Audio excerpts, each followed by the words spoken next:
हाँ जी, नमः सर्वेभ्यः। मंचासीन एवं मंच इतरतः आसीन सभी विद्वज्जनों को यथा योग्य मेरी ओर से प्रणाम। देवभूमि हरिद्वार को भी प्रणाम, गंगा मैया को प्रणाम। मेरा नाम भूपेंद्र हुड्डा है। मैं चतुर्थ वर्ष BNYS स्टूडेंट हूँ, SLBS yoga and naturopathic medical college, Jodhpur, Rajasthan से। मेरे पेपर का विषय है comparing karmavad of Bhagavad Gita and Patanjali Yoga Sutra and its socio psychological impact. Next, सीधा मुद्दे पे आते हुए मैं अपनी फाइंडिंग्स बताऊंगा। सोर्सेज मैंने मुख्य जो भाष्य एवं टीकाएँ हैं, राजमार्तंड, योग तत्ववैशारदी और योग भाष्य व्यास जी का, एवं जो मुख्य भगवद गीता पर कमेंट्रीज है शंकराचार्य जी की, वेदांत देशिक जी की, रामानुजाचार्य जी की, ये कमेंट्रीज मेरे सोर्सेज हैं।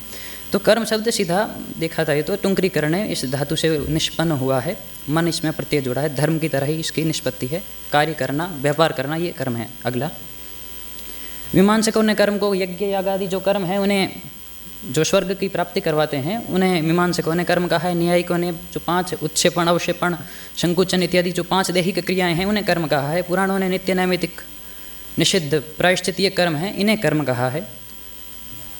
अवश्यमेव भोक्तव्यम कृतम कर्म शुभाशुभम, ये बात है कि जो कर्म किया गया है उसका फल तो भोगना ही पड़ेगा।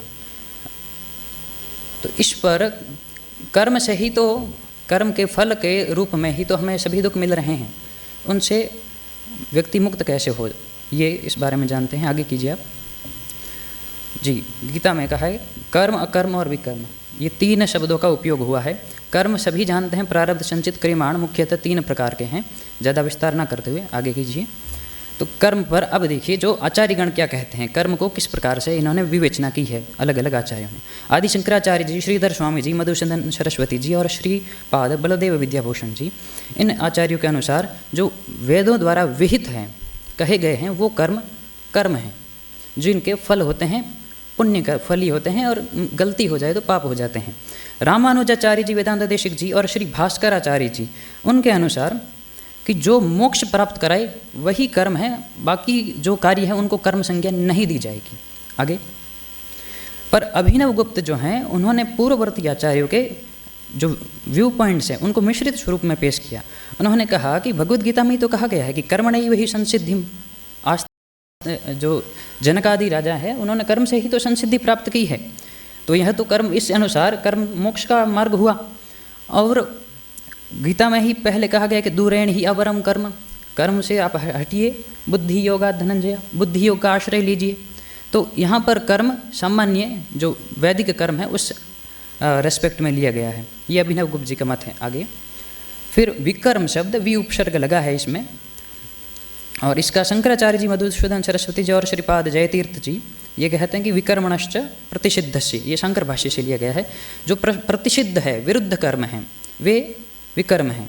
रामानुजाचार्य जी और वेदांत देशिक जी, श्री परंपरा के जो है, वे कहते हैं कि नहीं, विकर्म यानी जो विविध प्रकार के काम्य, निषिद्ध, नैमित्तिक ये कर्म हैं, इन्हें विकर्म कहा गया है। ज्ञानेश्वर जी कहते हैं विहित कर्म वही जो वैदिक कर्म है जी। आगे अकर्म, इसमें नए समास लगा कि ये न कर्मण, न कर्म अकर्म बना है। और सामान्य देखे शाब्दिक अर्थ तो यही है कि कर्म का अभाव अकर्म है, किंतु इसमें भी मतभेद है। श्रीपाद शंकराचार्य जी, श्रीधर स्वामी जी, मधुसूदन सरस्वती जी कहते हैं कि किसी कार्य में प्रवृत्त ना होना, शरीर से प्रवृत्त ना होना और बैठ जाना, तथा अकर्मणश्च तुष्णिम अभावस्य, इस प्रकार इनका मत है। बैठ जाना ये अकर्म है, किंतु इतना इसी प्रकार दूसरे आचार्य नहीं करते। विश्वनाथ चक्रवर्ती ठाकुर जी कहते हैं कि निष्काम योगे अकर्म, जो निष्काम भाव से कर्म किया गया है वह अकर्म है। अकर्म इसलिए संज्ञा दी गई है क्योंकि उस कर्म का प्रतिफल कुछ नहीं मिलेगा, तो रिजल्ट देखें तो नहीं करने के समान होने के कारण उसे अकर्म कहा है। इसलिए ये विश्वनाथ जी का, और ये जो इनकी एक्सप्लेनेशन है, इससे गीता को एक जो पहले की बातें कही है उन्हें एक वाक्य करना बड़ा आसान हो जाता है, इसलिए ये ज़्यादा मान्य मुझे प्रतीत होती है जी। आगे तो कर्म योग के एक मुख्य प्रश्न ये उठता है कि इम्पेटस क्या रहेगा, कार्य करने की प्रेरणा ही क्या रह जाएगी। फल ही तो प्रेरणा होती है। मुझे जैसे प्रेरणा किसी बच्चे को क्या होगी कि वो PPT बनाए, कि अवार्ड मिलेगा या कुछ हमें कहीं जॉब मिल जाएगी। तो जब कर्म योग करेंगे, आप निष्काम होकर करो, तो फिर प्रेरणा क्या है? वो प्रेरणा प्रेरणा है परमात्मा प्राप्ति की प्रेरणा। क्यों प्राप्ति की जाए परमात्मा की? तो देखिए, जीव की 3 ही आकांक्षा है, अमर होना, सत्य, चित्त और आनंद। अमर होना है, बड़ा ज्ञानी होना है और आनंद में रहना है। और ये तीनों परमात्मा प्राप्ति से संपन्न हो जाती है तो अपनी दिशा, अपने कार्य परमात्मा प्राप्ति के लिए किए जाने चाहिए। कार्यों का त्याग नहीं करना है, भाव को उस ओर मोड़ना है। ये योग सूत्र का कर्मवाद है। वहाँ पर शुक्ल कर्म, कृष्ण कर्म, शुक्ल कृष्ण और अशुक्ल अकृष्ण कर्म जो है, ये इस तरह से भेद किए गए हैं। आगे कर्माशय संस्कारों को, कर्म संस्कारों के समूह को ही कर्माशय कहते हैं। और कर्म विपाक, वे जब कर्माशय फलीभूत होते हैं, शतिमूले तद विपाको जाति आयु भोगः, जाति आयु और भोग इनके विपाक है, उसका कर्म का प्रतिफल है, उसको ही विपाक कहते हैं।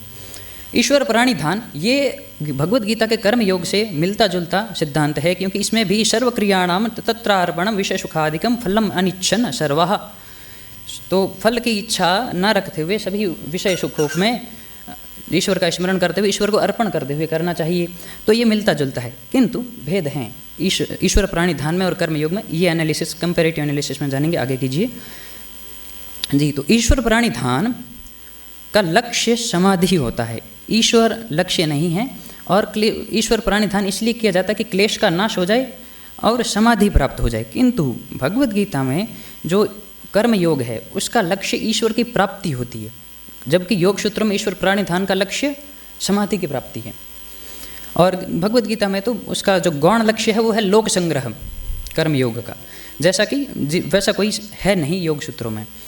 और कृष्ण कर्म जो कि पाप कर्म होते हैं, कृष्ण कर्म दुरात्मानाम, वे विकर्म से समान हैं। और अशुक्ल और अकृष्ण अकर्म के समान हैं, क्योंकि उनका प्रतिफल नहीं होता है। और शुक्ल कृष्ण कर्म कर्म के हैं, क्योंकि मिश्रित हैं पाप और पुण्य। जी आगे कीजिए, अंत की ओर जाते हुए। सोशियो साइकोलॉजिकल इम्पैक्ट्स क्या होते हैं, जो बड़ा विषय है। अब देखिए, बड़ी बड़ी समाज में व्यापक समस्या यही हैं, सुसाइड हो रहे हैं। मैं जहाँ राजस्थान से बिलोंग करता हूँ, कोटा में प्रतिवर्ष लगभग 20 बच्चे सुसाइड कर लेते हैं। Suicide, unemployment, crime like murder, rape, लूट और corruption in various social institutions, जगह जगह भ्रष्टाचार हो रहा है। इन सब के मूल में क्या है, आगे कीजिए। जैसे सुसाइड में क्या है, बहुत ही इन्फ्लेम्ड, भरी भयंकर इच्छाएं, जिनकी कोई डायरेक्शन नहीं हो और पूर्ति भी ना हो, वे इच्छाएं सुसाइड तक पहुंचा देती है। और कर्मयोग कहाँ पर काम करता है, इसी मूल पर कार्य करता है कि इच्छाओं को व्यक्ति नियंत्रित करना सीखता है, अपेक्षाओं को थोड़ा नियंत्रण में रखना सीखता है। विहाय कामान्य सर्वान पुमांश्चरति निष्प्रिय, निष्प्रिय भाव से कार्य करना सीखता है। तो ये भगवद गीता है। आपकी इच्छाओं में मैनेजमेंट आता है, शुद्धि होती है, एक दिशा मिलती है। और जी कंक्लूड करते हुए, कंक्लूजन में इतना ही कहूँगा, यादव जी की तरह, ये है धर्म और ये है मोक्ष। यदि धर्म और मोक्ष का सहारा नहीं होगा, आलम्बन नहीं होगा, तो अर्थ और काम नरक में ले जाएंगे, गर्त में ले जाएंगे, कल्याण नहीं होगा। यदि उन्नति चाहिए, वास्तविक कल्याण चाहिए, तो रागादि रोगान सततानुशक्तान, राग आदि वास्तविक रोग हैं, और ये आत्मबोध से ही ये रोग शांत होंगे, उपशांत होंगे। ये कंक्लूजन है। धन्यवाद।